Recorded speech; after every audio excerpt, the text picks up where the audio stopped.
Welcome back to the Volunteer Matters podcast, where we discuss all things volunteering. I'm Sophia, and I'm here with Mark. Hello. Today, we're talking about one of our most impactful partners, the YMCA. So, this episode is all about how we got started working with the YMCAs and what makes their volunteer programs unique, the industry leading safety standards that they've implemented, and how their needs helped shape our platform. I thought we'd start off just doing an introduction to YMCAs and who they are. They were founded in 1844. It's a long time ago. The Y has grown into one of the largest organizations. They're actually a global organization. They're focused on strengthening communities through their different programs, and they've actually served more than 64 million people in 120 countries. That's amazing.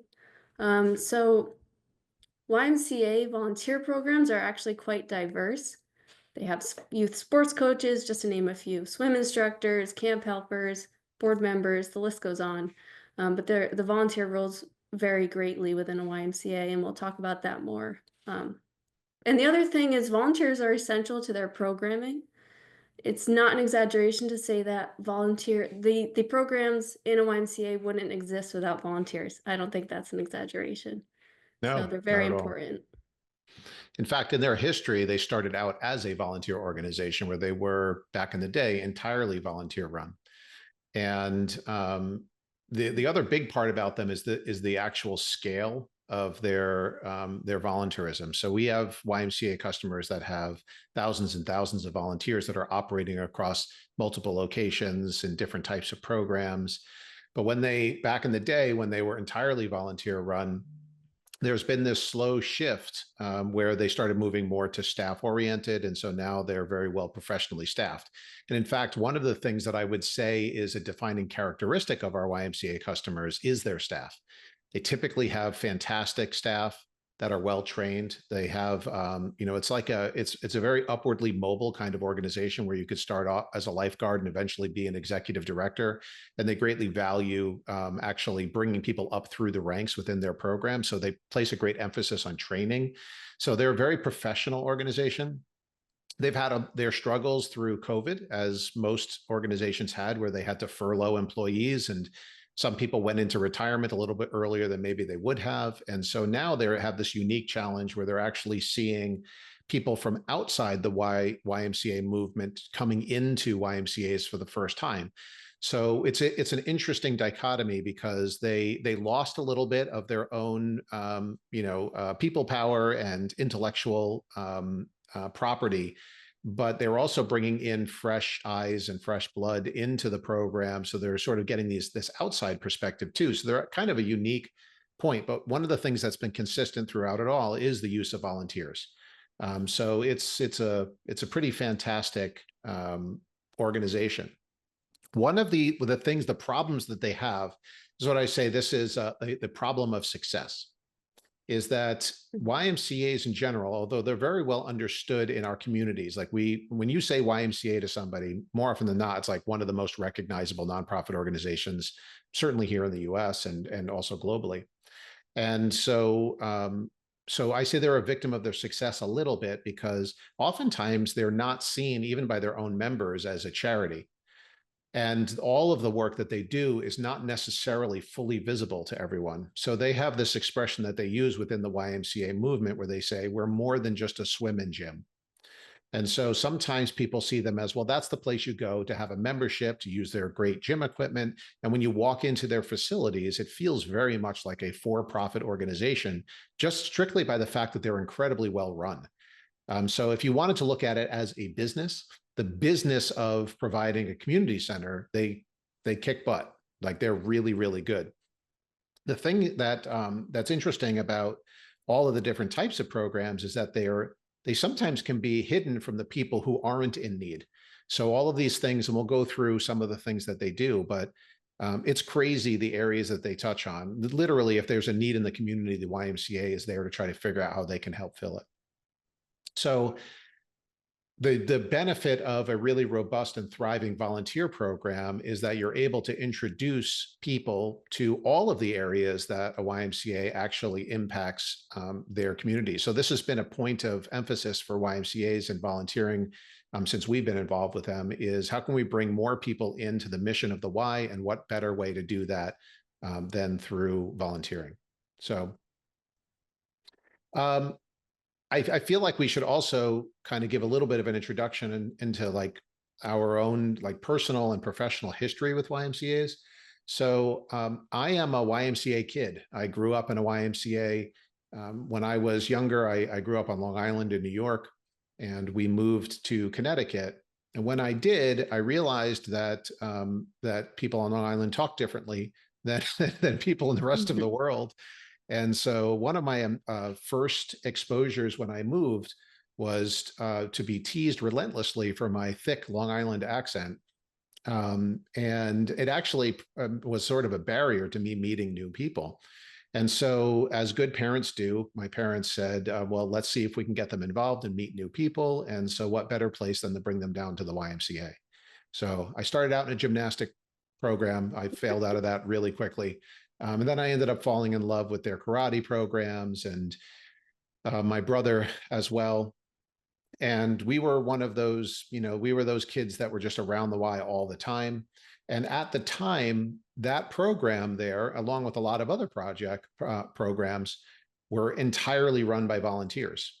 So I benefited greatly from my experience there. The martial arts has been a lifelong pursuit and dedication. And the volunteers that started with me back in the 1980s are still very, very close to us. In fact, the lead instructor from way back then is now into his 80s, and we see him very regularly, although he's not teaching karate anymore. And one of the other senior instructors, who also was a volunteer, it was the first investor in Volunteer Matters, actually the first and only outside investor.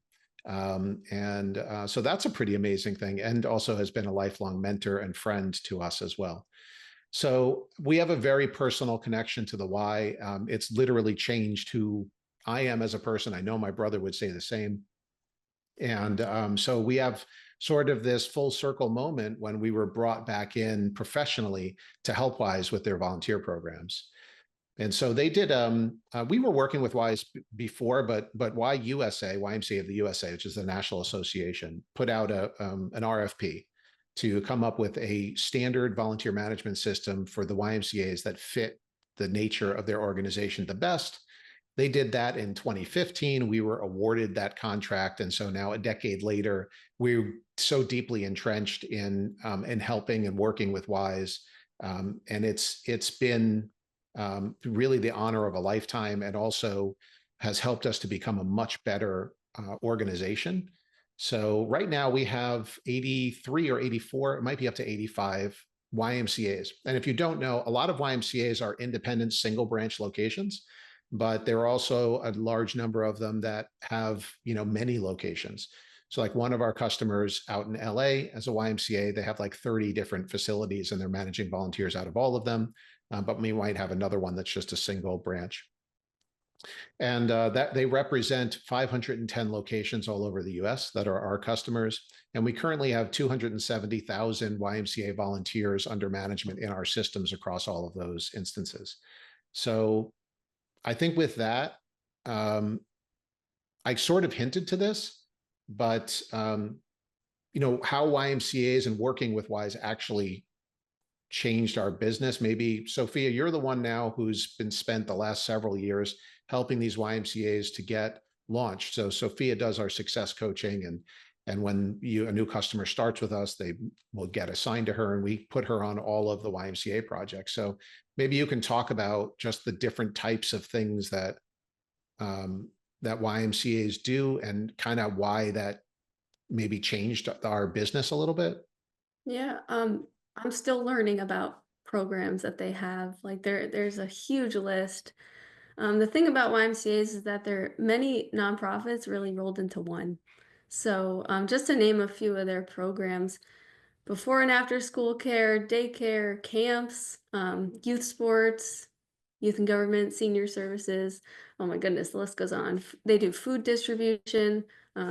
So I mean, you can see that each one of these programs could really be its own nonprofit in and of itself. And the YMCA, when I work with them, they have to figure out how to manage volunteers across all these different types of programs.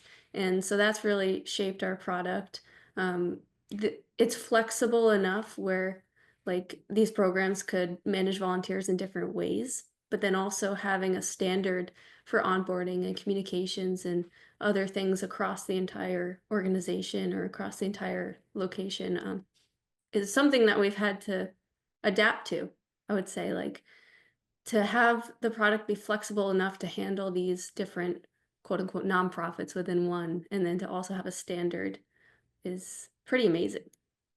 Yeah, it very much is, especially for all these things to be happening within the same organization. So from a software perspective, not to get too technical, but a lot of products that are in the space, if you said, oh, well, we're a food bank, so we run our business this way, or we provide youth sports, so we run our volunteer programs in that way, or we're event driven, so we have like 5Ks and and galas and stuff, and so we run our things that way.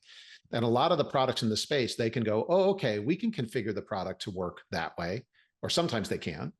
But that's the way it'll work for everything that you do. And within our product, we said a long time ago, well, we have to be able to change like how it operates project to project within the same organization, because we've got this crazy customer called the YMCA that operates like they're 20 different nonprofits all rolled into one. So to be able to actually customize those things per type of program or project is kind of revolutionary in our space, and it adds to the complexity of the product, but from under the covers. But on the outside, it's super simple. You just say, well, what type of project is this? And then it's good to go, which was a great challenge for us that I believe that we really rose to that and found something that was really super easy. And then it extends to other nonprofits that we found that like it's a huge need in other areas as well, not just within YMCA's. Yeah, I mean, we still have our share of customers that have sort of like a singular focus, and their volunteers all kind of do the same thing. But where we have found, I mean, we flourish there.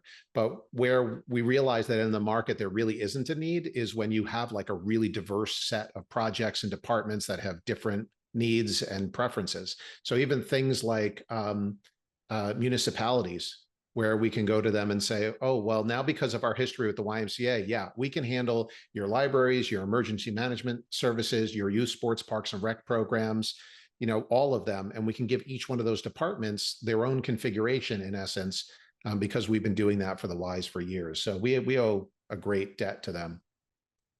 The other thing that was a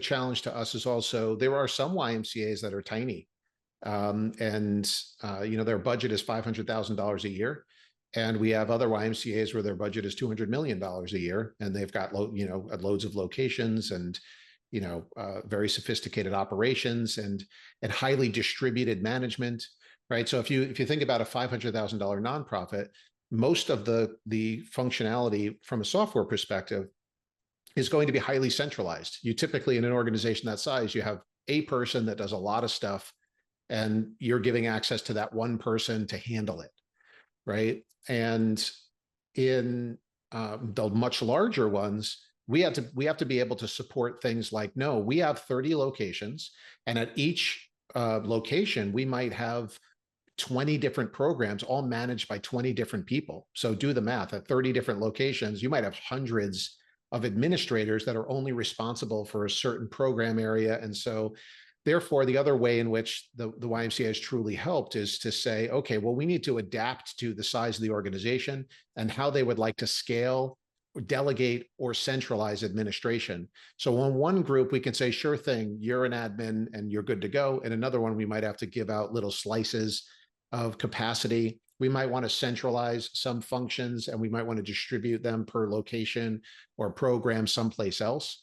So that was another big way, is now the scale of this has allowed us to handle both small, medium size, and super enterprise kind of situations as well.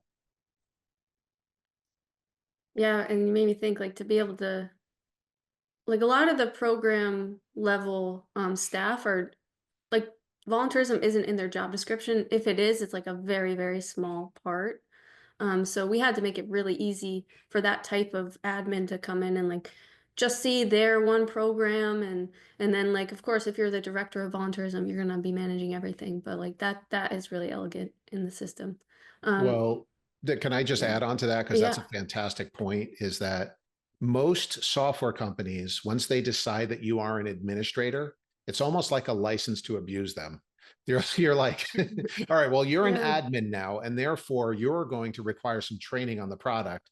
And therefore, we're going to build a system that is really for administrators, which is almost like, well, your full-time job is going to be inside this software. So we can have, we can be as complex as we want. It doesn't have to be super elegant. We can put these features out there and you just become an expert in our product, so to speak.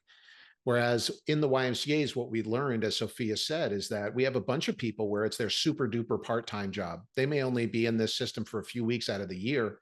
And therefore, that level of administrator needs to be able to get up to speed in 15 minutes or less. It's not, their training is not, sitting in a 3-hour course and still then feeling like you have loads to learn. So that was the Mm. challenge before us, is if you do have a highly distributed, large organization, how can we still have administrators get up to speed extremely quickly to get all of the value out of the system, which again, I think we did a great job with that. Yeah, I think that's unique to us as a software company, I'd say. Um, so yeah, the other thing that's unique about YMCA's is their commitment to child safety. They really are they've set the industry standard, I'd say. So as far as when it comes to requirements for volunteers, background checks, reference checks, child safety training. So we have helped them a lot with implementing that to make sure that volunteers don't just do those things one time, but that they repeat them every year, every 2 years, and then admins being able to audit different volunteers to make sure everyone's in compliance for their opportunities. And what I love about YMCA's is that safety is quite literally part of their culture. You talk to any staff person and safety is on the top of their mind. And I think that's one of the reasons they've been so successful in implementing these requirements. It's not seen as a burden, it's seen as something that's necessary. And a lot of other nonprofits are following their lead. So it's very cool. It's built into their culture, right? They have a culture of providing a safe place for children and their families. This is the reason why you would choose, even if you were just interested in going to the gym at a Y, but they have so much more to offer than that. But even if you were, the environment there is so child and family centered that it provides a really like hometown, like family feel.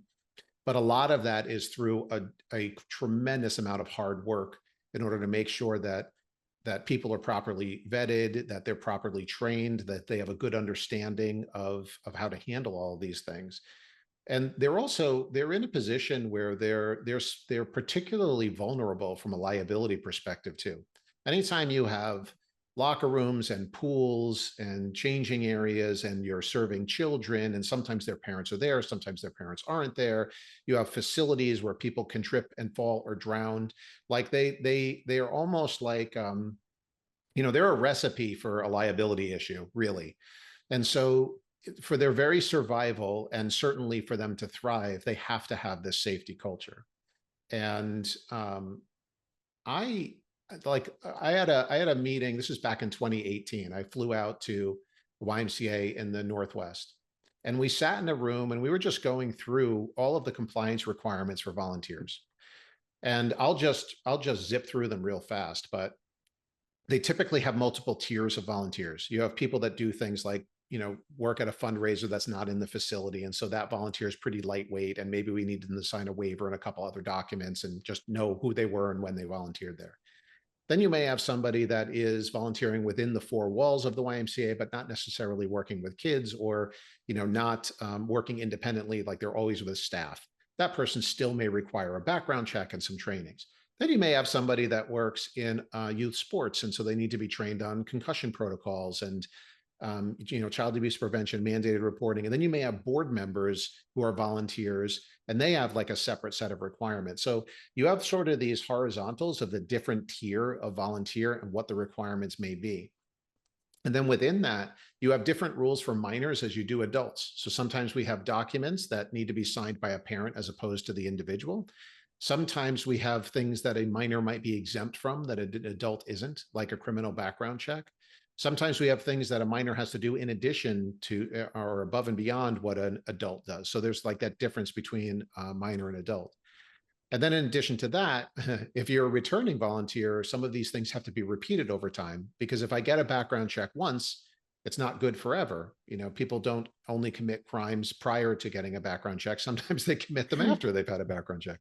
So YMCAs have these policies where background checks need to be repeated annually. Training on child abuse prevention and mandated reporting needs to be repeated annually. So when you add all of these things together as an organization, especially if you're a larger Y, we have multiple locations and programs all over the place, keeping track of all of this stuff feels a little bit like a nightmare. So I always had this running joke of, after I had that meeting in 2018 with this YMCA, we had all of their policies written down, and it was on a single sheet of paper. And that's not a lie.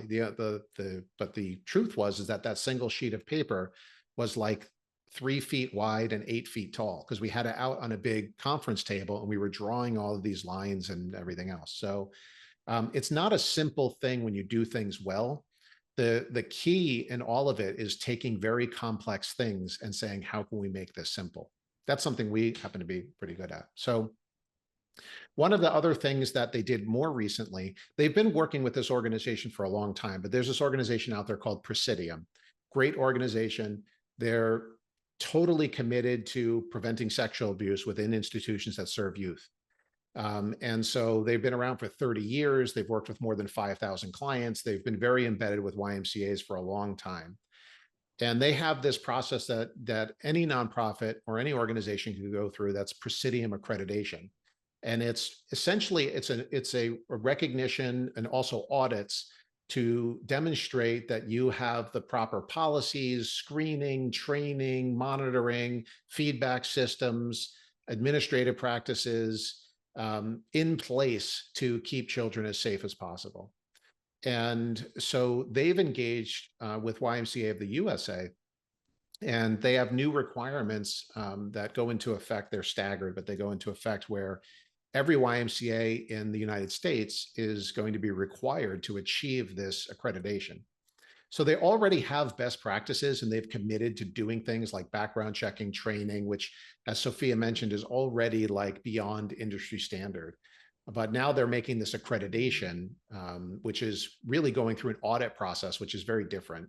And so that, to me, demonstrates such a commitment to this that it's really quite amazing. So when we first started WISE after that national RFP back in 2015, we did not support the automation and workflows associated with all that stuff I rattled off before, with having these multiple credentials and different tiers of users and minors versus adults and repeating requirements over time and all of that. So that has impacted our product tremendously, and we are. It's not an exaggeration to say this, but we're light years ahead of everybody else in the space as a result. So working with the Ys who have been on the forefront and ahead of the curve very much on this for a long time has enabled us to be way ahead of the curve. So we've been really kind of following their lead and learning a lot through this experience. So that's been pretty amazing. Yeah, just to name a few features that were developed from this. Um, Integrated background checking, right? I Yep. mean, okay, yep. Integrated background checking, integrated reference checking, signing online electronic agreements, and also online courses. And then, of course, tracking when a volunteer did it, when they have to do it again, as it relates to their current volunteer positions. It's just it's really amazing. It makes something so complex simple, Yeah. and So normally before, like let's say we'll just rattle off the things that Sophia mentioned.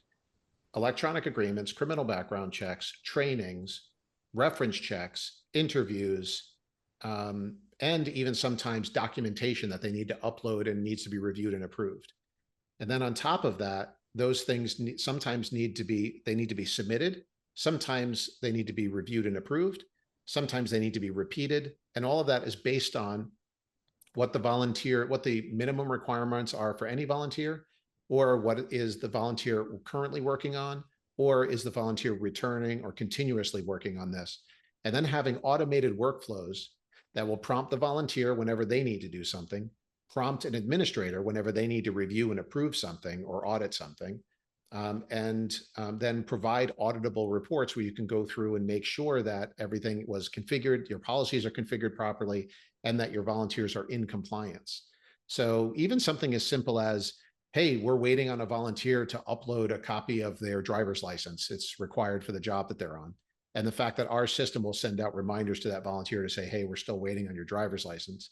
The fact that when they log into the portal, it pops up and there's a red alert button on the side that tells them. And an administrator is getting a notification saying, hey, we've got these 4 people that we're still waiting on their driver's licenses, and then they can take action on it as well.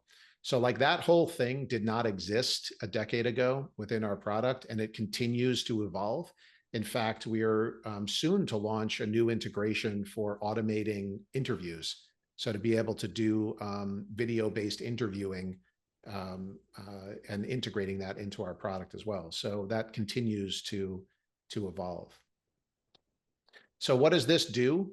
Well, so that YMCA that I talked about in the upper Northwest, just to put perspective on how much efficiency this creates for the organization. Number one is this organization had a fantastic vice president of risk management, like fantastic.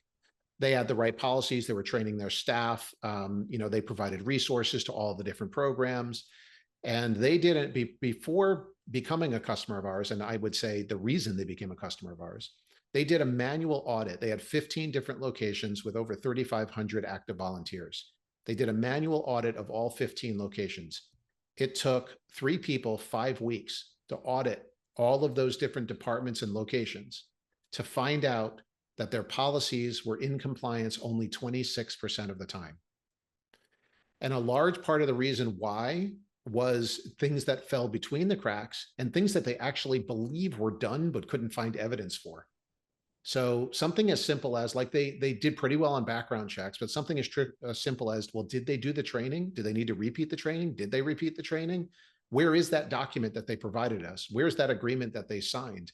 Well, I don't know. That was, John's job, or Sue's job. And it might be sitting in a file cabinet in their desk. Or sometimes it was just quite literally, well, we did background check them, but it was 14 months ago, and we really should have background checked them a second time. So 26% had that vice president of risk fall out of her chair and be like mortified because she was so dedicated to this. And now today, that same organization, still a customer all these years later, they can run that. First of all, that report that took them so long to put together, weeks and of people's times, they can run that and get that instantly right now. And on top of that, their compliance rates went from 26% to 77% in 1 month. And then it went up to 90-something% the month after that. So it's all about better compliance rates, and also reduces the amount of friction and labor involved in keeping those rates better. So you're actually doing your job better with less time, which is, That's a good deal. It's a pretty darn good deal. Yeah. The other thing I'm just realizing as you talk about it, that like this development did was empower the volunteer to do a lot of the work that administrators were doing. So like to have a self-service portal for volunteering probably saved them a lot of time.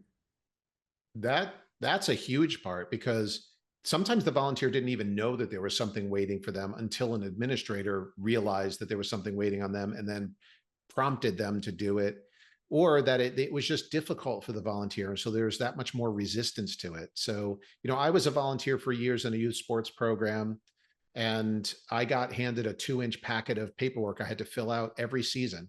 And I volunteered 3 seasons a year for 4 years. So I had 12 packets I had to fill out, same packet over and over and over again. And so if you have a process that's a little bit more laborious, both for the administrators and for the volunteers, it's just going to be problematic. And so providing the volunteer with tools to be able to do it on their own and easily means that staff isn't running around trying to, do everything manually behind the scenes. I always say that if you have 100 things that need to be done by 100 volunteers, why not just ask them each to do it once? And if that actually fits with your model, then what are we waiting for, kind of thing. Mm. So yeah. So I think that, just to recap a little bit, the main ways that YMCA's, aside from changing my life personally, just through my experiences with the Y and finding a safe place to meet lifelong friends and mentors, that were run by volunteers. There is the professional part where YMCA's have really changed our business a lot by helping us to fit to serve organizations that have diverse needs in their volunteer programs, to be able to handle scale at both a small scale, medium sized scale, and super large scale. And also the whole safety part of this, and being able to have these onboarding and compliance policies that can be really super intricate, but also greatly simplified through the product, and really has put our product light years ahead of the competition. Debt of gratitude, like, seriously. And the people, this is the last thing I started with this, but probably a good thing to end with. The people that we work with at the YMCA are always the most compassionate, committed, mission driven, safety oriented people. They really are committed to putting on great programs, helping communities, providing children with the safe programs, adaptive programs, meeting the needs of the community beyond just, even typical programming, things like food services and before and after school care and mentorship and STEM programs and homelessness and housing and you name it. So they show up day after day to make a real impact in the communities that they live in. They're passionate people, so easy to work with, like the best customers ever. And so if you're listening and thinking about volunteering at your local Y, please do it. Go for it. You won't be disappointed. It's a phenomenal organization. And if you haven't had any personal experiences with the YMCA, it's top notch. Like I said, you won't be disappointed. And if you're looking for a Y to volunteer in your local community, we probably have them as a customer, so you can even reach out to us if you'd like. Yes, thank you so much to all of our YMCA customers. It's always really, really wonderful working with them. So, do you have anything else on I your? think that's it. I think we could wrap it. Okay, awesome. Well, make sure to subscribe and turn on your notifications for this channel, so you can stay up to date on all our episodes. We talk all things volunteering so that you can have an extraordinary volunteer program. And we'll see you next time. All right. Thank you, Thanks, everyone. everybody.